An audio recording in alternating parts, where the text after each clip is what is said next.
Bien le bonjour, je voulais vous présenter Pierre-Marie qui est premier de liste sur le parti Cap Belleuil et nous nous sommes rencontrés parce que nous avons des idées communes, à savoir qu'il est administrateur de biens pour les personnes âgées, il est confronté jour après jour à la détresse de ces gens, à leurs désirs et à leurs besoins. Moi j'ai le plaisir de vous présenter Nancy, qui est quatrième sur la liste Cap Belleuil, liste numéro 10 au communal. Et on s'est aperçu très vite qu'on a plein de centres d'intérêt en commun, notamment les personnes âgées. Parce que Nancy est logopède depuis 40 ans, et logopède, elle s'occupe des enfants, elle a une passion pour les enfants, mais elle s'occupe aussi des personnes âgées, victimes de thrombose cérébrale et donc souvent d'aphasie, et elle est donc souvent en contact avec des personnes âgées. On s'est aperçu que ça nous réunissait.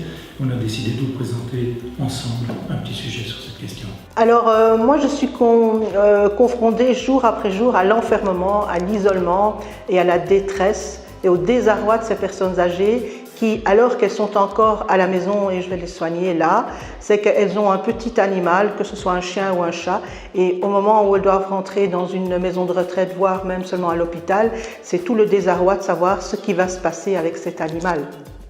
Alors, moi j'avais pensé que ça aurait été chouette de pouvoir proposer à ces gens justement de garder le contact avec leur animal, que ce soit par une prise en charge avec eux également dans la maison de retraite proprement dite, ou bien d'organiser 1 ou 2 fois par semaine la visite de leur petit animal, de leur petit chouchou qui fait partie de leur famille, comme cela se fait dans certains centres du CPAS à Bruxelles.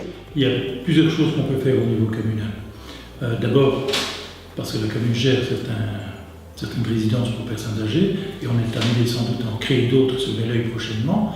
Ça c'est une chose, mais on peut aussi aider les gens en leur inspirant dès le début de la mandature, quand on fera le recensement des personnes âgées, de leurs besoins, de leur solitude, eh bien on pourrait faire comme la liste des donneurs d'organes, on pourrait faire une liste des personnes désireuses d'accueillir un chien ou un chat lorsqu'une personne âgée, pour un motif X ou Y, est obligée de rentrer pour une certaine période, par exemple en maison de convalescence ou en clinique, de façon à ne pas déraciner ces gens complètement, ne pas leur faire perdre le contact avec l'animal. Ces listes-là, on peut les tenir. Je pense que ce sera un élément très sécurisant pour les personnes âgées.